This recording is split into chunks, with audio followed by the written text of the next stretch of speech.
13절까지 말씀입니다. 제가 먼저 읽고 교독하여 읽겠습니다. 혼란과 절망의 시대에도 돌보시는 하나님의 은혜의 말씀입니다. 나오미의 남편 엘리멜렉의 친족으로 유력한 자가 있으니 그 이름은 보아스더라.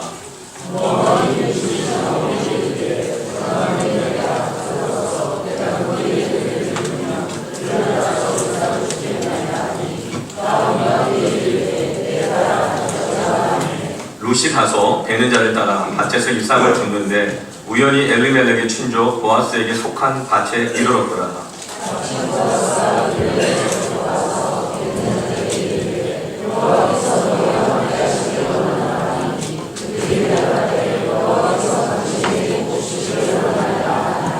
보아스가 베는 자들을 거느린 사환에게 이르되 이는 누구의 소녀냐 하니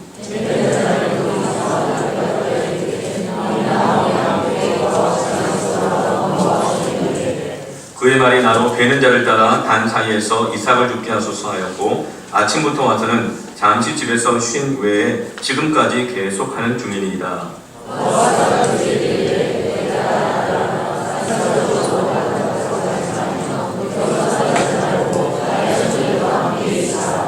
그들이 베는 밭을 보고 그들을 따르라. 내가 그 소년들에게 명령하여 너를 건드리지 말라 하였느니라. 목이 마르거든 그릇에 가서 소년들이 기러온 것을 마실지니라 하는지라.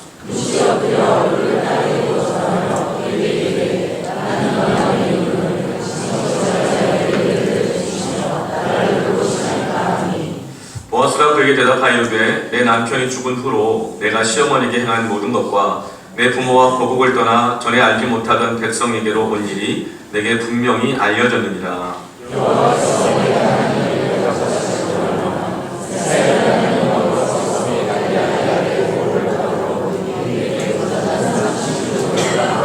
함께 있습니다. 룻이 이르되 내 주여 내가 당신께 은혜 있기를 원하나이다. 나는 당신의 하늘 중에 하나와도 같지 못하오나 당신이 이 하늘을 이루어하시고 마음을 기쁘게 하는 말씀을 하셨나이다 하는지라. 아멘. 혼란과 절망의 시대에도 돌보시는 하나님의 은혜가 있습니다. 룻기가 그것을 계속 보여주고 있는데요. 2주 전에 참 가슴 아픈 뉴스를 듣게 됐습니다.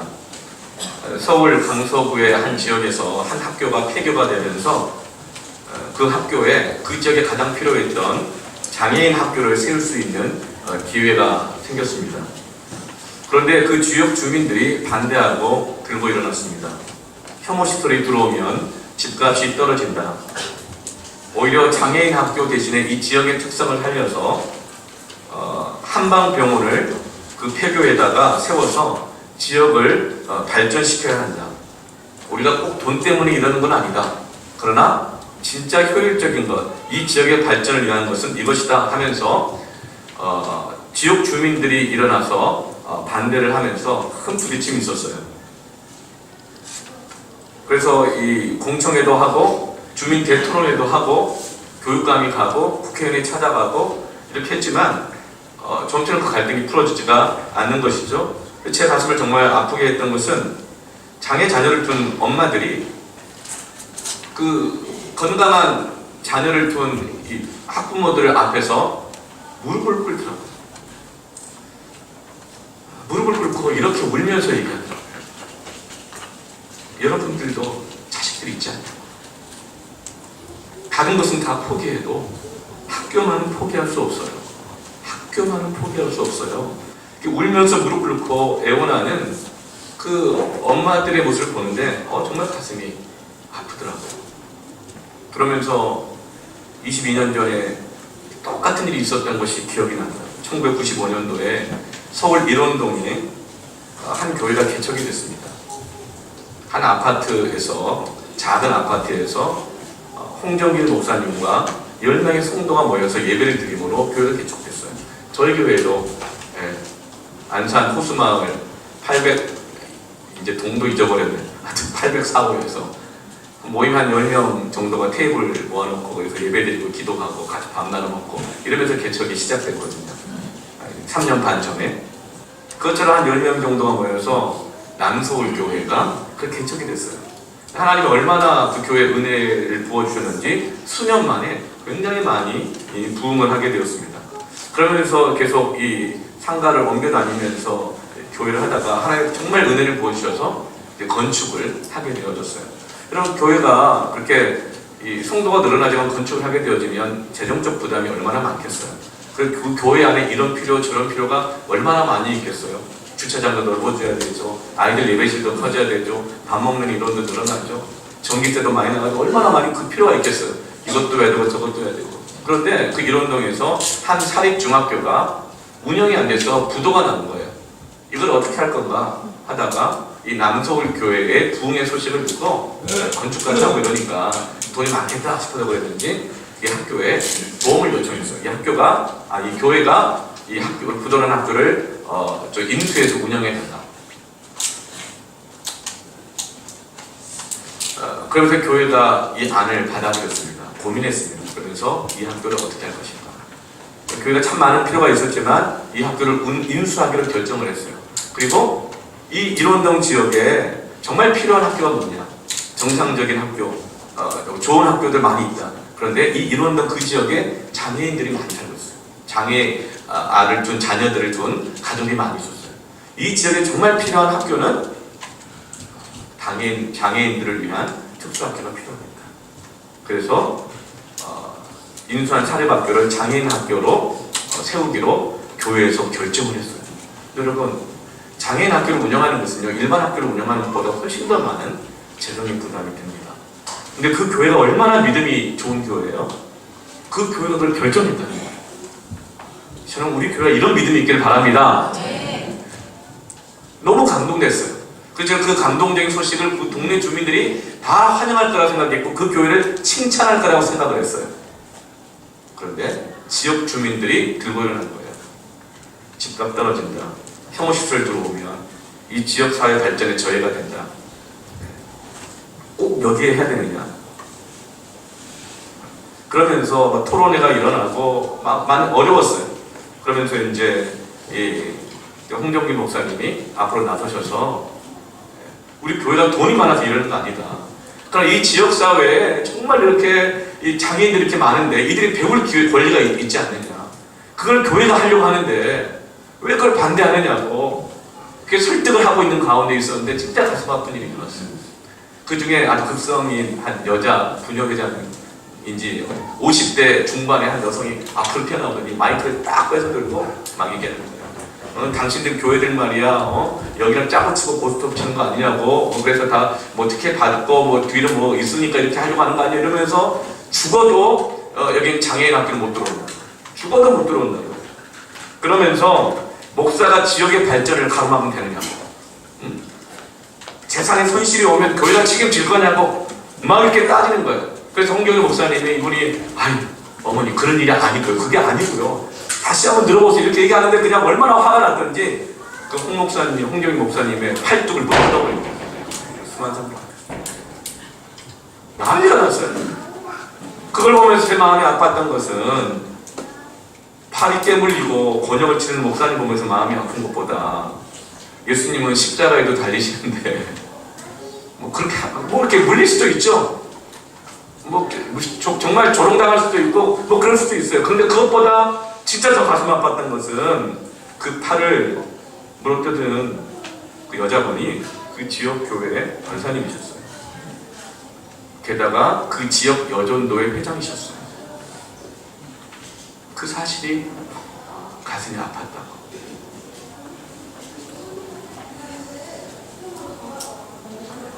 여러분, 정말 혼란과 절망의 시대예요. 무엇이 옳은지 무엇이 그른지. 여러분, 우리 교회가 교회가 그리스도인들이 이런 시대에 어떻게 살아야 될지, 교회가 왜 필요한지, 우리가 왜 이렇게 예배를 드리는지. 혼란과 절망의 시대입니다. 사사시대가 되었어요. 다들 개인주의, 물질주의, 탐욕, 폭력, 자기에게 조금이라도 손해가 오는 것은 물어뜯어서라도 거부, 저항하고, 조금이라도 이익이 되는 것은 어떻게 해서라도 끌어모으고, 그러면 저마다 이 신앙의 편리주의, 우상이 들어오고 제 소견에 옳은 대로 행하였더라. 이게 사사시대의 혼란과 절망의 모습이었습니다. 내게 손해가 되는 것은 한 발도 못 들어온다는 거예요. 돌봄이 없는 거예요. 은혜가 없는 제 속에는 어른 대로 살아가는 당시 이 시대였습니다.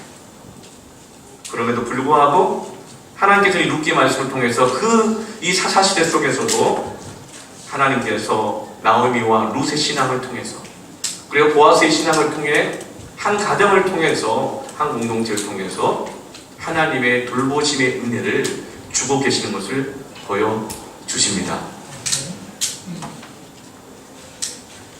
오늘 말씀 가운데 은혜라는 단어가 많이 나옵니다. 이 은혜라는 단어가 10절에서 13절까지 이 룻과 보아스의 고백을 통해 3번이나 반복되고 있는데요. 헨이라고 하는 단어로, 히브리어로 헨이라고 하는 단어입니다. 이 은혜가 여러 단어로 표현이 되는데 헨이라고 하는 단어로 표현될 때는 이렇게 사용됩니다. 출애굽기 20장 6절 말씀 함께 읽어볼까요? 시작. 출애굽기 20장 6절 말씀입니다. 시작. 나를 사랑하고 내 계명을 지키는 자에게는 천대까지 은혜를 베푸느니라. 아멘. 나를 사랑하고 내 계명을 지키는 자에게는 천대까지 헨을 베푸느니라. 이 은혜는 무엇이죠? 하나님의 계명을 지키는 자에게 부어지는 것이 이 은혜입니다. 이 은혜는 하나님의 계명을 지킬 때 주어지는 것이 이 은혜입니다. 하나님의 백성들이, 교회가 제 소견에 오른 대로 세상 따라 살아가는 것이 아니라 하나님의 계명을 지키고 순종할 때에 그 은혜가 천대까지 베풀어지게 되는 것입니다. 그러나 하나님의 백성들이, 교회들이 세상 기준, 세상 법칙, 세상 욕심 따라 살아가게 되어지고 하나님의 계명이 내게 피해가 온다, 피곤하고 지친다, 이익이 없다 라는 핑계로 그 계명을 지키지 않으면 하나님의 돌보시는 은혜가 나타나지 않는 것입니다. 이 세상은 더 혼란스러워지고 더 절망 가운데 있게 되는 것이죠. 교회가 부름받은 것은 이 은혜를 베풀라고 교회가 부름받은 것을 믿습니다. 그래서 우리가 에베소서 말씀 계속 교태할 때 나오잖아요. 하나님의 은혜로 말미암아 그 크신 사랑과 긍휼로 우리가 구원을 받았는데 왜 너희가 그렇게 구원을 받았는지 아느냐? 하나님의 이 은혜를 전파하도록 하기 위해서다. 그래서 너희가 은사가 다르고 직분이 다르고 이방인은 헬라인 다 다르지만 사랑 안에서 하나가 된 것을 힘써 지키며 우리가 전신갑주를 취하면서 혈과 육의 싸움이 아니라 이 영적 싸움을 싸워가야 될 이 이유는 우리 교회 안에 주신 이 은혜를 나타나게 하는 이 비밀의 경륜을 드러내도록 하기 위해서다. 여러분, 우리가 무엇을 위해서 그렇게 우리가 전신갑주를 취하고 싸워가야겠습니까? 왜 무너뜨려야 되겠습니까? 우리가 하나님의 계명을 지킬 때에, 순종할 때 이 은혜가 나타납니다. 하나님 이 세상을 어떻게 돌보기를 원하실까요? 그리스도인들이, 교회가 하나님의 말씀을 지킬 때 이 세상을 향한 하나님의 돌보시는 은혜가, 은혜의 질서가 나타납니다. 다들 제 속에 오는 대로 살아갑니다. 편리함을 쫓아 살아갑니다. 효율성을 따지고 따라 살아갑니다. 그 강서구의 지역 주민의 대표들 나와가지고 막 따질 때 이렇게 얘기하더라고요. 우리가 돈 때문에 그런 게 아니라고. 이 지역사회의 발전과 정말 효율적인 결정이 무엇인가가 중요하기 위해서 모인 것이라고. 여러분, 저는 그것은 핑계라고 생각합니다. 정말 그 안에 정말 중심은 뭡니까? 우리와 똑같죠? 이익이 되는 거죠. 제 소견에 오른 것이죠. 여러분, 그리스도인이 부름받은 것은 이 사회 가운데 이 은혜의 질서가 나타나도록 하기 위해서 부름받은 줄 믿습니다. 그게 교회의 존재 목적인 줄 믿습니다. 올해 우리 교회 구호가 뭐예요? 복음의 강물이 선교의 바다로 있잖아요. 하나님의 이 사랑과 공의가 좀 강물처럼 흘러 들어가서 여러분 곳곳을 살려내는 것, 이것이 복음입니다. 우리 교회의 사명입니다. 어떻게 하면 하나님의 은혜의 돌보심이 나타나게 할 것인가? 오늘 두 가지 말씀드립니다. 첫째로 따라합시다. 은혜를 사모하라. 은혜를 사모해야지 은혜를 받고 은혜를 흘려보낼 수 있죠. 사사시대는 은혜를 사모하는 것이 아니라 다 다른 걸 사모했는데 다 달라요. 그래서 누구 비유에 맞추기가 어려워. 다 사모하는 게 달라서. 근데 우리가 은혜를 사모해야 합니다. 그럼 은혜를 사모하십니까? 은혜 사모하지 않으면 교회는 절대로 하나가 안 됩니다. 다 다르니까. 누가 그 비율을 다 맞춰요? 누가 그 시간에 다 맞춰요? 누가 그 조건에 다 맞춰요? 은혜를 사모해야지 하나가 됩니다. 맞춰집니다. 그럼 은혜가 흘러가기 시작합니다. 2절 말씀을 보면 룻이 이렇게 얘기를 해요. 모압 여인 룻이 나오미에게 이르되, 나오미는 시어머니죠. 시어머니에게 이르되 원하건대 내가 밭으로 가서 내가 누구에게 은혜를 입으면 그를 따라가서 이삭을 죽겠습니다. 은혜를 입기를 원하는 사모함이 있는 것입니다. 그러면 이삭 죽기라도 하겠다는 것입니다. 룻은 하나님이 돌보신다는 소식을 듣고 시어머니의 믿음을 따라 함께 유대 땅 베들레헴으로 왔습니다. 왔는데 아무도 돌봐준 사람이 없습니다. 남편을 잃었죠. 아들 둘을 다 잃었죠. 남편과 아들들에게 보장되어 있었던 기업과 땅이 없는 거예요. 아무도 돌봐주지 않아요. 그리고 그 유대 땅 베들레헴은 작은 시골 마을이었어요. 그들이 의아해하는 거예요. 아니 한때 잘 살고 부자였던 저들이 모압 땅 가서 잘 살 줄 알았더니 남편 죽고 아들 다 죽고 시어머니하고 며느리만 돌아왔네? 어떻게 해야 되나? 저 밑빠진 구멍에다가 한번 잘못 도와줬다가 끝없이 해야 되는 거 아니야? 어떻게 해줘야 되는 거지? 어쩜 그런 생각을 하고 바라만 가고 있었는지도 모르겠어요. 그리고 나오미는 근데 한때 내가 이 지역에서 유지였거든요. 근데 돌아와서 어디가 누구 도와달라고 말을 하기를, 아니 여기는 하나님 돌보심 있다는 소식을 듣고 왔는데 좀 도와주세요. 말할 자존심이 없는 거예요. 자존심 상하는 거죠. 그리고 이 그의 나이는 늙었어요. 어디 나가서 일할 수도 없어요. 그렇게 주저앉아 있는데 놀랍게도 이 며느리 룻이 이렇게 말합니다. 어머니, 내가 나가서 이삭을 주워 오겠습니다. 도움을 요청하겠습니다. 하나님이 돌보신다는 믿음을 가지고 소식을 듣고 왔는데 누군가가 나에게 은혜를 베풉니다. 은혜를 입으면 하나님 은혜를 주시지 않겠냐. 그 사모함을 가지고 이삭을 주우러 나가는 거예요.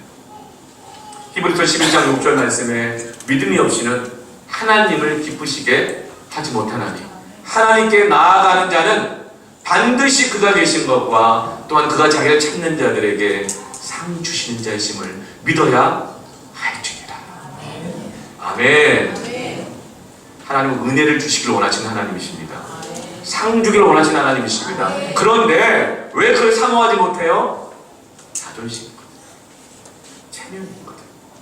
내가 이걸 달라 그러면 부족한 사람처럼 보일까봐, 궁색한 사람처럼 보일까봐. 한때 잘 나갔는데 기도 안 하다가 정말 급하고 힘든 일이 있어가지고 막 기도하러 나오는데 사람들이 아이고 똥줄 탔나 보네. 그때 그렇게 거만한 거예요.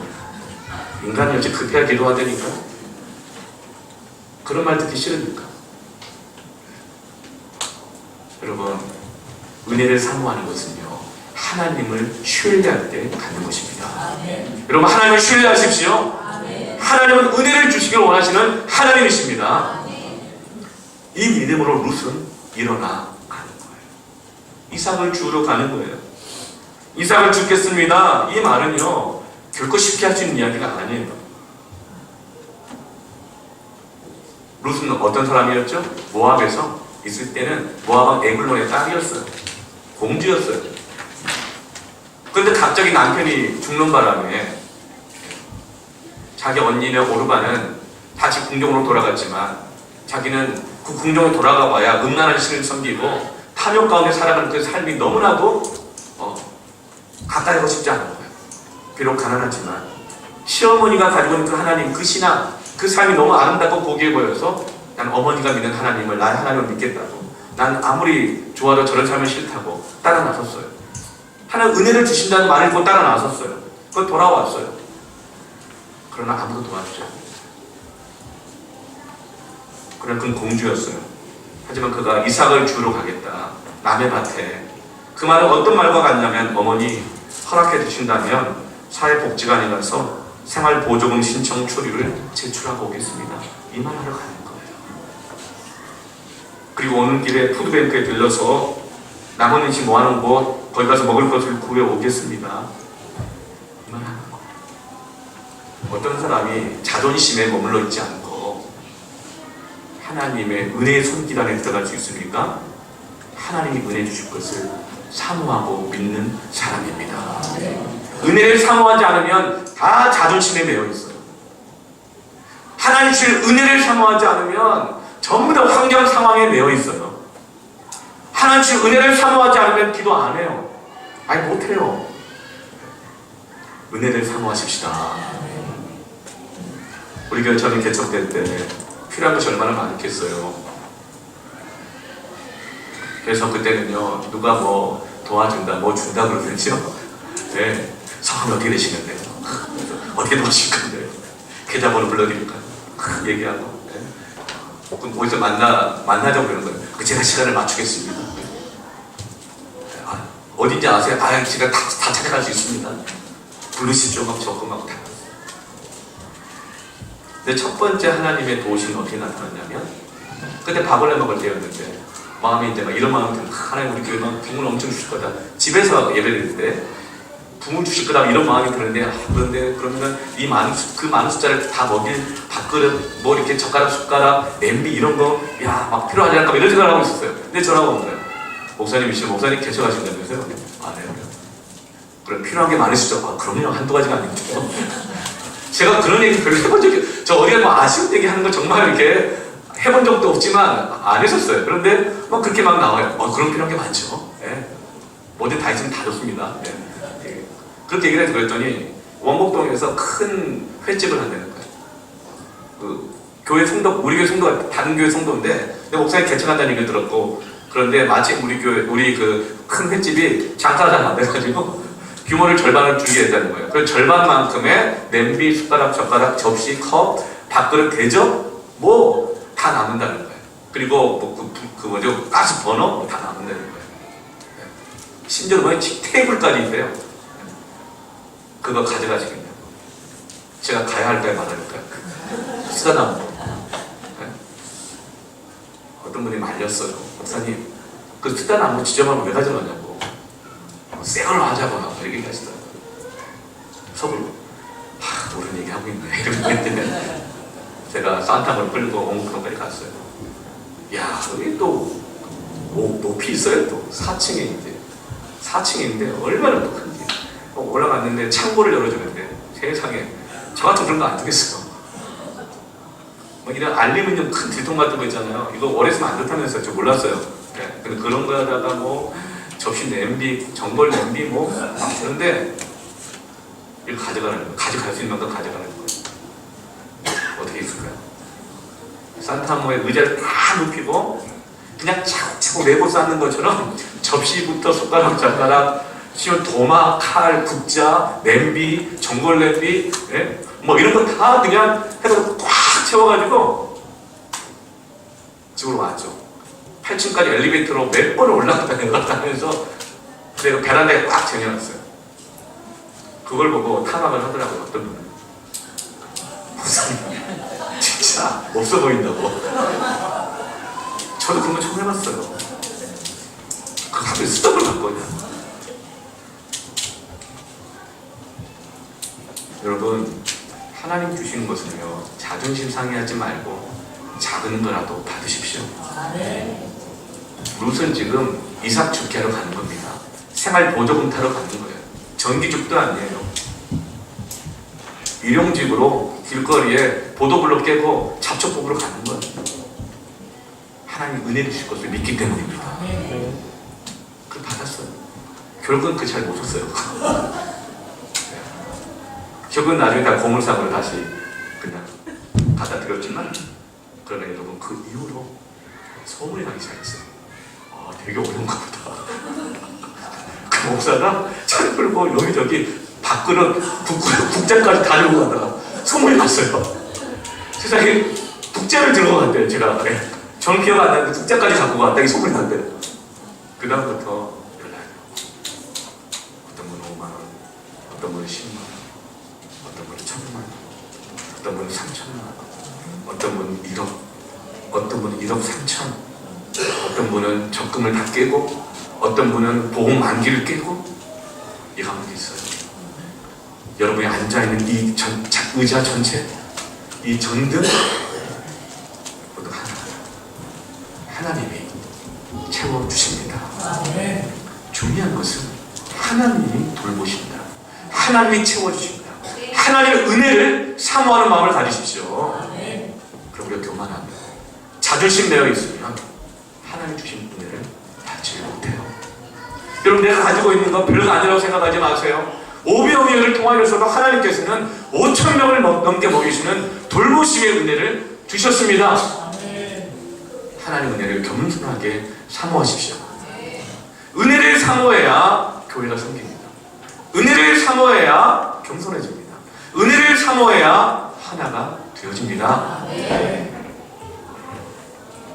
은혜를 사모하십시오. 은혜를 구하십시오. 하나님 일하심을 믿으십시오. 그제서야 우리는 은혜를 베풀 수 있습니다. 두 번째로 하나님의 이 돌보심이 어떻게 나타나게 할 것인가. 두 번째로는 따라합시다. 하나님의 은혜를 흘려보내라.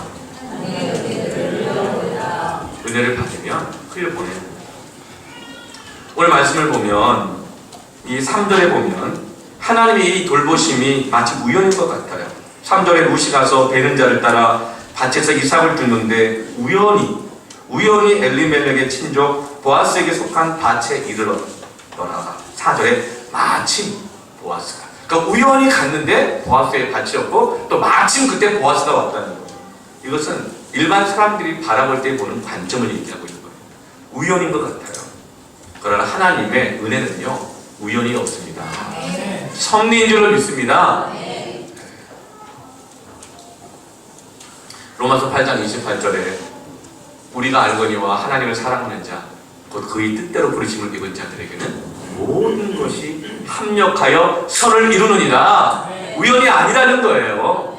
우리 인생 살다 보면 가난할 때 부유할 때 있고, 시간 있을 때 있고 없을 때 있고, 바쁠 때 있고 아무 일 없을 때 있고, 아플 때 있고 건강할 때 있고, 잘 될 때 있고 안 될 때 있어요. 그러나 하나님은 어떤 분이시냐면요, 그 모든 것들 안에 들어가셔서 선을 이루시는 하나님이시라는 거예요.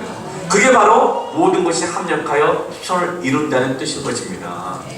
하나님이 그 모든 것들 안에 들어가셔서 일하셔서 선을 이루신다는 거예요. 우연이 아닌 것입니다. 요셉의 인생을 보세요. 그 인생을 다 보면 그냥 저주받은 인생 같잖아요. 좋은 일이 없어요. 어릴 때 채색 옷을 입고 아버지의 총애를 받고 잘 살다가 어릴 때 형제들한테 배신당하고 버림받아가지고 노예로 팔려갔잖아요. 어떻게 그것이 형통한 인생이 될 수 있겠어요? 사람이 눈으로 볼 땐 요셉의 인생은 그냥 저주받은 인생 같죠. 그 당시에는 하나님이 형통하게 하시면 안 보이죠. 그러나 요셉은 노예로 팔려갔지만 그것에서도 하나님 앞에서 살았다고 그랬어요. 그리고 그에게 맡겨진 종으로서의 삶을, 내가 어떤 사람이었는데, 내가 채색 옷을 입었던 사람인데, 11별들이 나한테 절을 했는데, 11변단들이 나한테 절을 했는데, 내가 이런 처지에 빠지게 만들어? 하지 않고 거기서 하나님 앞에서 성실하게 그 노예의 삶을 살았다고 했어요. 얼마나 인정을 받았는지 그 집안 모든 일을 다 바뀌었어요. 그런데 거기서 입술 빨갛게 칠하고 눈썹 진하게 칠한 돈 많은 한 여자가 유혹을 해가지고 성범죄범으로 몰아붙여가지고 결국에는 억울하게 감옥에 죄수로 갇히게 되잖아요. 오늘날 같으면 어때요? 발에다가 전자 발찌 차고 다니는 인생인 거예요. 얼마나 그 마음이 고통스럽겠어요. 감옥 아니어도 우리 나다니도 못했을 것 같아요. 이미 소문이 이렇게 나버렸으니까. 근데 그 감옥에 가서도 그는 하나님 앞에서 살아갔다고 했어요. 그리고 감옥의 재반 업무를 성실하게 감당했습니다. 그러자 또 기회가 돼가지고 술 관원장과 떡 관원장이 억울하게 이제 어떤지 이렇게 정치범들이 들어왔어요. 우리 인생이 어떻게 될 것 같냐. 꿈을 풀어달라고 하니까 요셉이 그 꿈을 풀어줬고 그 꿈대로 됐어요. 그래서 술 관원장이 내가 밖에 나가면 너를 잊지 않고 너를 반드시 내가 기억해 주겠다, 도와주겠다 이렇게 얘기를 했어요. 그리고 나서 이제 이 술 관원장은 원래 자기 자리로 복귀가 됐는데 어때요? 기억할까요? 안 할까요? 사람은요 자기가 빌려준 돈은 절대 안 잊어버려도 빌린 돈은 잊어버리고 싶어요. 까맣게 잊어버린 지 2년이 지나버려요. 그 2년 동안 잊혀진 거예요. 하나님의 형통이 다 막힌 것 같아요. 우리 마음에 조급하지 않겠어요? 하나님 이렇게 하나님 앞에 뜻대로 살았는데 왜 하는 일마다 안 되고 막힙니까? 언제 됩니까? 답답하고 조급하고 불신이 일어나고 화가 나고 원망이 되겠죠. 그런데 그 잊혀진 인연은 시간이 지루하게 끌어진 인연, 잊혀진 인연이 아니라 하나님께서 놀랍게도 요셉이 바로왕 앞에 서서 총리가 될 그 타이밍, 알람을 정확하게 맞춰놓은 그 시간인 줄로 믿습니다. 그래서 은혜를 사모하고 은혜를 의지하는 사람은요 초조해하지 않습니다. 하나님의 은혜를 믿기 때문입니다. 하나님의 일하심을 믿는 사람은 계산이 사라집니다. 여러분 은혜를 사모해야 계산이 사라집니다. 은혜 사모하지 않으면 계산이 일어납니다. 언제 이루어지지? 언제 되지? 왜 안 되지? 은혜를 사모하지 않으면 사람을 봐도 계산됩니다. 저 사람은 안 될 사람, 저 사람은 될 사람. 아, 저 사람 가망성이 없어, 소망이 없어. 한 번, 두 번, 세 번, 이거 사람이냐? 그러면서 막 계산이 되니까 판단이 되고 혼란과 절망에 사로잡히게 되는 거예요. 그러나 부모들이 은혜를 사모할 때 자식 때문에 조급해하지 않고 혼란스러워하지 않습니다. 절망하지 않습니다. 성도가 은혜를 사모할 때 사람 때문에 낙심하고 실망하고 혼란스러워하지 않습니다. 성도가 사업가가 은혜를 사모할 때 조급해하지 않습니다. 계산에 매이지 않는 거예요. 여러분 계산을 해야 돼요. 그러나 은혜를 사모하면 그 계산의 결론은 뭡니까? 하나님이 일하신다입니다. 하나님 합력하여 반드시 하나님의 때에 선을 이루신다입니다. 은혜를 사모하시고 일하시는 하나님을 믿으십시다. 여러분 오병이어의 기적이 있죠. 여러분 그런데 이 시대에 오병이어의 기적이 나타납니까? 만약에 안 나타난다면 왜 기적이 안 나타날까요? 오병이어가 없어서 그래요? 멸치 2마리, 보리떡, 개떡 5개 그거 없는 사람 어디 있어요? 오병이어는 다 있어요. 그런데 왜 오병이어의 기적이 안 일어날까요? 교회와 성도들이 계산에만 사로잡히면 기적이 안 나타날 거예요. 하나님의 돌보심이 안 나타나는 거예요. 하나님의 계명을 지키려면 세상의 계산들, 세상의 기준들 거기에 매이게 되면 하나님의 계명을 지킬 수가 없습니다. 은혜를 사모하고 하나님 일하심을 믿어야만 하나님의 계명을 지킬 수 있고 하나님의 은혜가 천대까지 베푸신 은혜가 나타나는 것이죠. 먹이라고 그랬더니 제자들이 뭐라 그랬어요? 때도 늦었고 우리에게 그만한 게 없으니 각자 알아서 돌려보내십시오. 각자 알아서 하십시오. 주님 안해요. 너희가 먹을 것을 주라. 그러자 빌립이 얘기합니다. 여기 뭐 하나 있다고. 보니까 어린아이가 갖고 온 5병이며 정말 별거 안 된 도시락 편의점에서 살 수 있는 삼각김밥 바나나 우유 하나 갖고 왔어요. 다른 사람은 다 계산했어. 이거 갖고 뭐 하겠냐. 이것도 뭐라 식사로 내놨냐고. 예수님은 어떻게 하셨죠? 감사하셨어요. 축사하셨어요. 감사함에 기도하셨어요. 그리고 남자만 5,000명이 넘게 되어지는 은혜의 돌보심의 역사가 일어났습니다. 사랑하는 성도 여러분, 은혜를 사모하십시오. 하나님 일하심을 믿으십시오. 자존심에 매이지 마십시오. 세상의 계산에 매이지 맙시다. 안 그러면 물어뜯게 되는 거예요. 물어뜯게 되는 거예요. 조금이라도 불편하게 하고 피해를 준다 생각하면 물어뜯는 거예요. 헨이라고 하는 이 은혜 이 단어의 뜻은요, 이 은혜를 베풀다의 뜻이 있고 또 하나의 뜻이 뭐냐면 기도하다는 뜻이 있습니다. 그러니까 이 헨이라는 이 은혜는요, 계명을 지킴으로 베풀어지는 은혜인데 기도함을 통해서 베풀어지는 은혜라는 거예요. 무슨 말일까요? 우리는요, 기도하지 않으면 은혜 베풀 수 없어요. 기도하지 않으면 계산에 계속 사로잡히고 조급해지기 때문에 은혜를 베풀 수가 없어요. 여러분, 기도할 때 은혜를 베풀 수 있습니다. 기도할 때 은혜를 입을 수 있습니다. 기도 안 하면 자꾸 계산하고 기적이 사라지고 은혜가 사라지게 되어지죠. 아브라함이 부르심을 받았을 때 갈 바를 알지 못하였으나 순종하여 갔다 그랬어요. 이 갈 바를 알지 못했다는 것은 어디로 가야 될지를 몰랐다는 뜻이 아니에요. 그 아버지를 통하여 저 갈 방향은 정해졌어요. 가나안 땅이라고. 근데 여기서 아브라함이 갈 바를 알지 못했다는 말은 뭐냐면 갑자기 아버지가 죽은 거예요. 자기가 갑자기 가장이 된 거죠. 그래서 지금 그는 선택을 해야 되는데 지금 가야 되나? 나중에 가야 되나? 지금 가서 승산이 있나? 없나? 계산이 안 떨어지는 거예요. 갈 바를 알지 못하고 갈팡질팡하고 있었으나 하나님이 말씀하셨기 때문에 하나님이 은혜를 베푸실 것을 사모하고 믿고 믿음의 순종을 한 것입니다. 사랑하는 성도 여러분, 계산하지 말고 은혜를 구하십시다. 은혜가 계산을 다스리게 합시다. 은혜가 우리의 생각을 다스리게 합시다. 은혜가 우리의 삶을, 우리 교회를 다스리게 해야 합니다.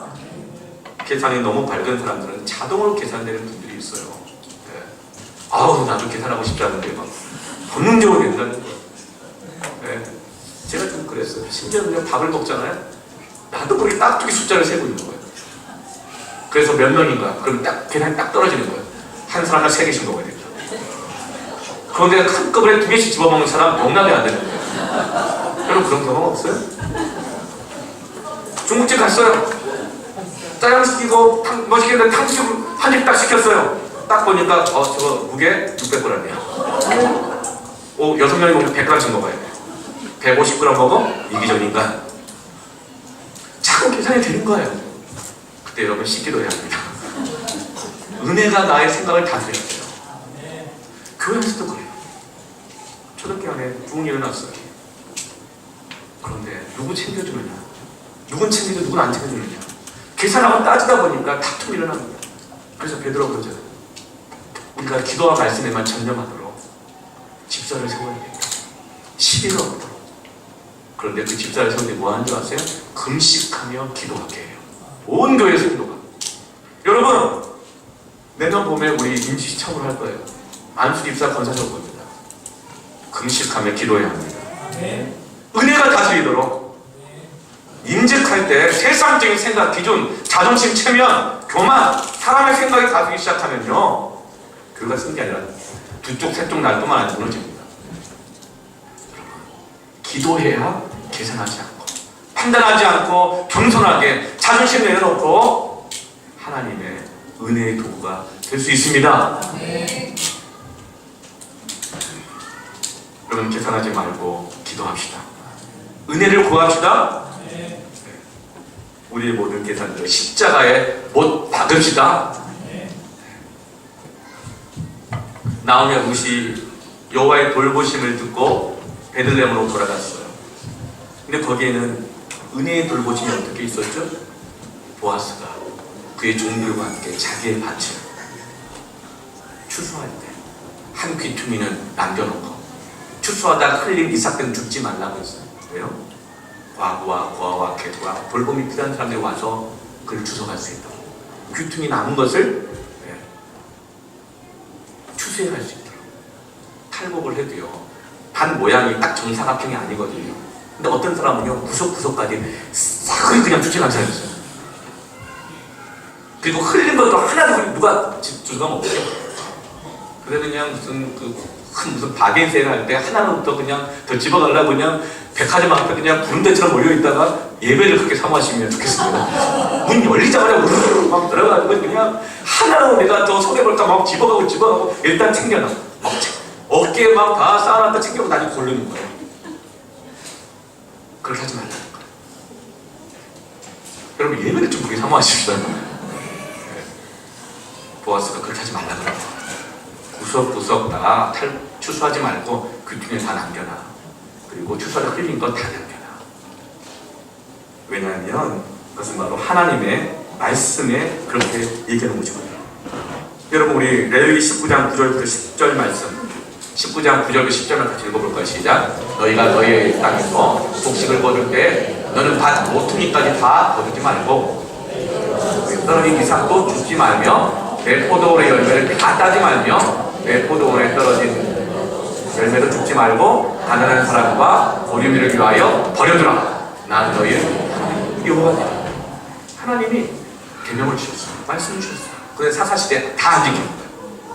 다 제 속이 오는 대로, 다 자기의 삶의 질을 높이고 넓히기 위해서 그냥 살아가는 거였어요.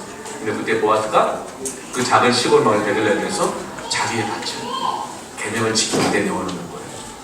그리고 그 종들에게도 그렇게 하는 거였어요. 그럼 세상에 가장 아름다운 존재가 지나갔어요. 할렐루야. 올라오지는 말고요. 너 그래도 목사 될 수 있어. 그리고 호산인가? 아니, 그지? 우리 민족주 성도 아니구나. 네. 감사합니다. 감사해요.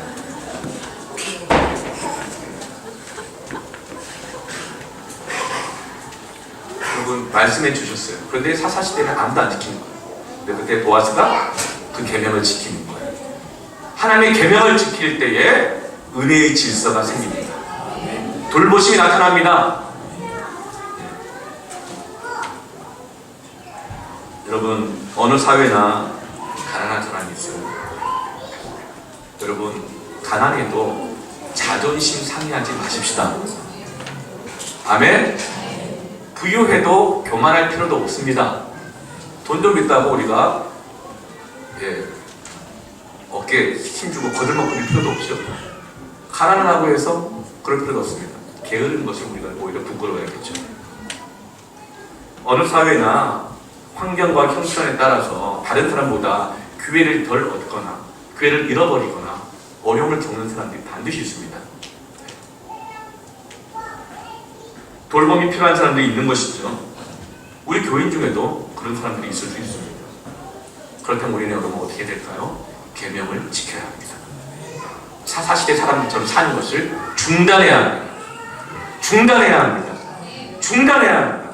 그리고 다시금 계명을 지키기를 시작해야 합니다. 시작해야 합니다. 시작해야 합니다. 그래 하나님 은혜가 나타납니다. 저는 이삭줍기의 시스템이 교회 가운데, 성도의 삶 가운데 있어야 한다고 믿습니다. 다 싹을 챙겨서 안 된다고 생각합니다.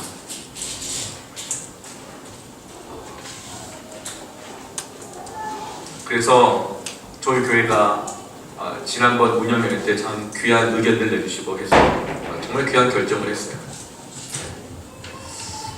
실업인 선교회에서 목사님 몇 달 전이에요. 교회 우리 자녀들 격려하기 위해서 장학금 좀 줬으면 좋겠는데 100만 원을 모았다는 거예요. 회비를 차곡차곡 모아가지고 실업인회 몇 명 안 돼요. 그 몇 명 안 되는 분이 100만 원을 모은 건 엄청난 거죠. 100만 원을 모았다는 거예요. 근데 목사님 이게 작아서 좀 주기엔 좀 손이 부끄럽다고. 그럼 목사님 나중에는요 더 많이 하고 그냥 학비까지 다 나오게 하고 그러면 좋겠다. 기도만 해달라는 거예요. 그 100만 원을 얘기했는데 제가 집사님 조금 기다려 보십시다. 기도하십시다. 이렇게 했어요. 그래 기도해서 하나님 어떻게 할까요? 이건 좀 적은데. 그럼 일단은 마음으로 받았고 기도했어요. 그런데 하나님이 좋은 기회를 주신 거예요. 이번 올 여름에 이 교육부에서 여름 성경학교, 여름 수련회 사역들 많이 했어요. 그런데 곳곳에서 후원들도 하시고 이러면서 또 사역자들과 교사들이 아껴서 써가지고 세상에 사역이 재정이 남았대요. 130여만 원이 남았대요. 할렐루야. 참 이런 귀한 교회가 어디 있어요. 후원해 주시는 분들 또 재정을 또 잘 사용해서 정말 아껴서 하시는 분들 얼마나 감사해요. 야, 이 합치면 230만 원이네. 야, 감사합니다. 근데 하나님 은혜가 풍성하신 하나님이신데 풍성하게 좀 하면 좋겠다고 이렇게 기도를 했어요. 그러면서 좋은 또 아이디어를 주셨어요. 우리 매년 우리 절기헌금은 한 번은 선교헌금으로 한 번은 구제헌금이나 장학헌금으로 다 했잖아요. 그렇구나. 이번 추수 11월 달에 추수감사 예배 때 나오는 그 절기연금을 전액 장학금을 하면, 야, 이걸 다 합치면 모르겠어요. 그때 나와봐야 하는 거죠. 이야, 우리 교회 재정도 다 합치면 정말 풍성하게 장학금 할 수가 있겠구나. 할렐루야. 여러분, 작은 것을 감사함으로 받으십시다. 그 마음 안에 하나님이 은혜 주실 것을 사모함으로 드리십시다. 그럼 하나님께서 30배, 60배, 100배로 그 은혜를, 돌보심을 채워줄 줄로 저는 믿습니다. 그렇게 할 거예요. 얼마나 감사해요. 여러분 감사하시죠? 네. 우리는 뭐 하도 다 끝나고 시간 잠깐 갔는데 여러분, 아니요. 이 은혜를 흘리시길 바랍니다. 다 거둬가지 마요. 손에 안 보려고 그러지 말고 흘리시길 바랍니다.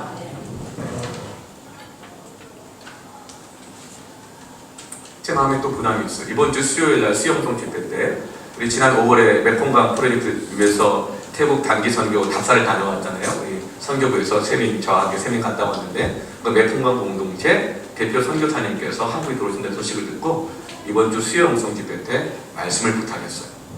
거기 가면 몽족 공동체라고 있습니다. 지금 로힝야족처럼 쫓겨나가지고 집이 없어요. 땅도 없어요. 산에서 살아요. 고아와 같은 애들, 그 아이들을 모아서 고아원처럼 기숙사처럼 하면서 교육을 시켜요. 그 일을 하고 있는 우리 선교사님이 오셔서 말씀을 전합니다. 다 함께 오셔서 말씀과 은혜를 나누고 기도했으면 좋겠어요? 네. 우리가 그런 일을 해야 되지 않겠는가? 교회가 그런 일을 하는 건 아닐까? 네. 그리고 또 정말 귀한 이 운영위원회에서 좋은 의견을 내주시고 귀한 결정을 했어요. 우리가 지금 선교단체나 위자료 교회들을 후원하고 돕고 있잖아요. 그것도 좋지만 이 지역에 학교에서 급식비가 없어서 밥을 먹기가 어려운 학생들이 있다는 거예요. 세상에 있냐고 정말 있다는 거예요. 그래서 이 어려운 가정에 있는 학생들을 돕기 위한 교육 선교를 우리가 하기로 결정만 해서 어떻게 할지 모르겠어요. 결정했어요. 네. 여러분, 은혜가 흘러가게 해야 합니다. 저기 호반 아파트 1차, 2차 있잖아요. 네. 좋은 아파트잖아요. 근데 그 옆에 종교부지가 크게 하나 있습니다. 네. 여러분, 제가 뭐 그 종교부지 사자고 얘기하는 거 아니에요. 네. 긴장하지 마시고. 종교부지가 하나 있어요. 크게 있어요. 이 홈리스 전체 지구에 종교부지가 2개가 있는데, 네. 하나는 저기 그 영통종인가 있는 그 평안교회에서 지교회를 개최한 평안교회가 하나가 그 종교부지 안에 들어왔어요. 근데 다른 곳으로 절반을 잘라가지고 절반만 들어왔어요. 그래도 그 교회가 큰 교회니까 그게 들어왔어요. 그런데 이제 유일하게 남아있는 이 종교부지에 아무 교회도 안 들어온다는 거예요. 종교부지는요, 절이나 이슬람 사원이나 교회나 이런 거 외에는 못 들어와요. 비어있다는 거예요. 왜 비어있을까? 제가 궁금했는데 어떤 분이 알려주셨어요. 이 홈리스 지구에는요, 사는 인구라든가 아파트 평수라든가 이런 걸 따져볼 때 그 땅 사고 건축해가지고는요, 이게 안 되는 거예요. 투자 가치가 없어요. 모르겠어요. 그분 말이 맞는지. 그냥 아직까지 안 들어보고 있어요. 여러분, 이 홈리스 지구에도 필요한 일이 많이 있습니다. 저는 그 종교부지로 하나님이 이 대한주택공사를 통해서 허락해 놓으신 거라면 저는 거기가 교회가 들어갈 줄을 믿습니다. 여러분, 좀 큰 교회가 저는 계약해가지고 거기 들어와서 이 호미동에 없는 게 있어요. 대안학교도 다 있지만 유치원 학생들을 위한 기독교적인 대안학교가 없고 또 이 호미동에 장애인들이 많이 살아요. 사실은 그 장애인들을 위한 사역을 하는 교회가 있어요. 지금 등불교회라고 감리교회인데 아무리 교단이 다르고 우리 교회가 아니지만 그런 교회들 전 칭찬해야 된다고 생각해요. 거기는 장애인들을 위한 예술과 음악과 재활 사역을 위해서 그 교회는 사역을 하고 있어요. 정말 저는 귀한 교회라고 생각해요. 몇 번 가서 저희가 그 목사님 얘기도 나누고 차도 마시고 그랬어요. 그런데 여러분, 학교가 많이 필요하다면, 학교를 못 한다고 한다면 좀 큰 교회들이 거기 가서 기독교 유치원 대안학교를 세우고 장애인 대안학교를 세우고 이 지역을 좀 섬겨야 되지 않겠습니까? 아멘. 그러나 계산에 사로잡혀 있으면 못해요. 이건 혹 모르겠어요. 정말 우리는 오병이와 같은 작은 교육이 있어요. 그러나 우리가 하나님의 은혜를 믿고 하나님 일하실 걸 믿고 우리가 나아간다면 그 오병을 드린다면 하나님께 우리에게 부흥을 주시지 않겠습니까? 그리고 감당할 능력을 주시지 않겠습니까? 하나님의 은혜를 사모하십시다. 우리의 계산으로 우리의 삶의 지경을 제약하지 말고 하나님의 은혜를 사모하고 기도하고 계산에 매이지 맙시다. 그럼 하나님께서 우리의 감당할 능력도 주시고 하나님의 은혜의 도구가 되게 하실 줄로 믿습니다. 저는 그 작은 걸음으로 올해 우리가 장학금도 하고 구제 사업도 하고 교육 선교도 하고 우리도 어렵지만 계속적으로 선교지와 교회를 선교 나가야 될 줄 믿습니다.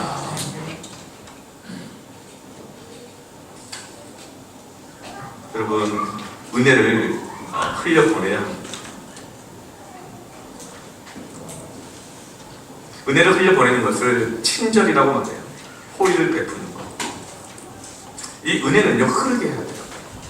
음료수를 먹을 때요, 팩으로 되어 있는 음료수 있잖아요. 거기에 이 빨대로 구멍을 뻥 뚫으면 압력이 낮아지면서 그 구멍을 통해서 흘러나옵니다. 그럼 마시게 되어지죠.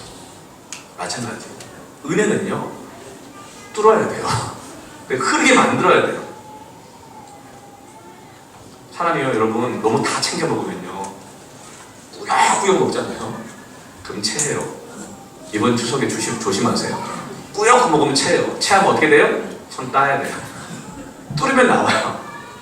흘려보내야 뚫리는 것입니다. 꾸역꾸역 계산해서 안 뺏기고 다 챙겨 먹으려다 체하지 말고 책증에 걸린 것 같아요. 흘려보내야 합니다. 은혜는 흘려보내야 됩니다. 받으려고만 해서는 안 돼요. 채우려고만 해서는 안 돼요. 은혜는 흘려보내야 더 부어집니다. 한 꼬마 아이가 어떤 삼촌하고 이제 이 얘기를 하는데, 동네 삼촌인 거죠. 삼촌하고 얘기를 하는데, 그 청년이 자랑을 하더래요. 오늘 갑자기 추석 딱 됐는데 그 동네 좋은 차를 타고 딱 나타났어요. 원래 명절 때 가면 뭐 금이 환영하고 싶어 하잖아요. 예? 그래서 너 요즘 어떻게 지내니? 딱 그러면 뭐 차를 딱 보여준다 그러잖아요. 뭐가 대답했다 이런 식으로. 그래서 그 좋은 차를 딱 타고 그 동네 추석에 나타났다는 거예요. 실제 있는 일입니다, 이거는. 그래서 자랑하더래요. 자기가 성공한 게 아니라 자기 형님이 크게 성공을 해서 이 차를 딱 사주었다는 거예요. 자랑하더래요. 부럽지? 그래서 그 꼬마가 부러워요. 아저씨 부러워요. 그런데 나는 아저씨가 부러운 게 아니고 아저씨 형이 부러워요. 나도 커서 동생한테 이렇게 좋은 차 사줄 수 있는 형이 되고 싶어요. 여러분, 은혜는 받기만 하면 안 되고 작아도 은혜를 흘려보내십시오. 그럼 더 큰 은혜의 사람이 되고 요셉과 같이 형통한 사람이 될 줄 믿습니다. 은혜를 흘려보내는데 인색하게 하지 마십시오. 다 챙기지 마십시오. 남겨두십시오. 흘려놓으십시오. 가져가게 하십시오. 교회는 그렇게 흘려보내는 곳이 되어야 할 줄 믿습니다.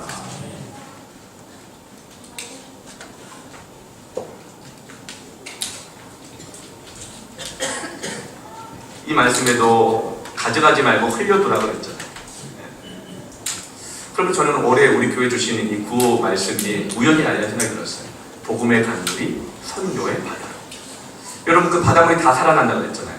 바닷물이 썩지 않고 살아날 수 있는 것, 온갖 것 다 받아들임에도 불구하고 바다가 썩지 않고 살아날 수 있는 이유가 뭐죠? 바닷물의 3%가 뭐죠? 우리 교회는 소금이라고 그랬어요. 이런 지혜가 생겼어요. 3%만 흘려보내도 바다가 산다. 온 세상이 산다. 여러분, 여러분이 주어진 시간 3%를 흘려보내십시오. 여러분의 물질의 3%를 11점 기본이고 3%는 흘려보내십시오. 그럼 여러분, 오병의 기적이 저는 나타날 줄 믿습니다. 내가 만약에 새벽 기도 와서 30분 내가 말씀 듣고 30분 기도하고 간다면 그 중에 10분은 다른 집 자식을 위해서 기도해 주십시오. 패밀리 식구를 위해서 기도해 주십시오. 어려운 사람을 위해서 기도해 주십시오. 내가 용돈을 한 달에 30만 원 쓴다 그런다면 그 중에서 3%는 얼마죠? 얼마죠? 9,000원에? 네? 9,000원 밥 한 끼 주고 사주십시오. 여러분, 그거 어렵습니까? 그럼 그렇게 은혜를 베풀 때, 흘려보낼 때 오병의 기적이 없어 일어날 줄 믿습니다. 그런데 한 샀으니까 언제 사는 보고 보자. 계산하기 시작하면 그때 빨리 기도해야 돼요. 그때 기도해야 돼요? 아멘? 내가 이만큼 했는데 하나님은 얼마만큼 주시나? 계산될 때 기도해야 돼요? 계산해서 접해놔. 3%만 흘려보내십시다. 사업하시는 분들. 제가 단단히 도전합니다. 예전에 1%의 기적이라는 책을 읽고 사업 수익금의 1%를 한번 이 장학금을 위해서 아니면 선교를 위해서 한번 드려보시라고 했는데 생각해보니까 1%가 아닌 것 같아요. 3% 해야 돼요. 3%. 여러분 그런 믿음을 좀 가지십시오. 연수익의 3%는 장학이나 선교를 위해서 내가 하겠다. 할렐루야. 3%예요. 11조도 하는데 3% 못하겠어요? 그렇게 우리 성도들의 삶이, 교회의 삶이 은혜를 흘려보내는 삶이 되기를 원합니다. 혼란과 절망 시대에도 하나님의 은혜의 돌보심은 나타납니다. 어떻게? 첫째로 은혜를 사모하는 사람, 둘째로 은혜를 받으려고만 하는 것이 아니라 흘려보내는 사람, 그런 교회를 통해서 나타날 줄 믿습니다. 이 시간 함께 우리가 함께 기도할까요? 가슴 한번 서로 기도합시다. 혹시 여러분 조급함 때문에